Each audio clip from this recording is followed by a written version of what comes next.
Sinabi ni Jacob na ito ay hindi kapanipaniwala at hindi dapat patunayan. Si Dr. David Jacobs, may akda ng The Threat, ay nagsabi, ang lahat ng mga nangyayaring ito ay gawa-gawa lamang. Ang mga pamamaraan ay tinutukoy. Okay.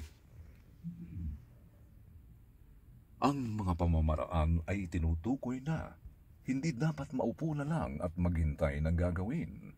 Ang mga nilalang na ayun, na ay nakatuon. Okay. Gagawin. Ang mga nilalang na ay ayun ang mga nilalang. Ang mga nilalang ay nakatuon sa kanilang gawain at walang indikasyon o katunayan na sila ay nabubuhay maliban na lang sa mga kwento tungkol sa mga pagdukot nila sa mga tao.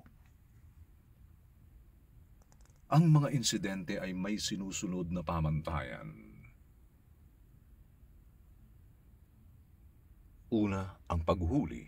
Ang abductee ay walang kakayahang lumaban at dinadala sa hindi pamilyar na lugar at sa isang sasakyang pangkalawakan. At ang pagsusuri, psychological at physiological. Okay. Physiological at psikolohikal na pamamaraan, pagsasanay at pagsubok at maging sexual. Ang sunod ay pagpupulong. Nakikipag-usap ito sa mga abductee at inuutusan na makipag-ugnayan sa iba pang mga individual ng may dahilan.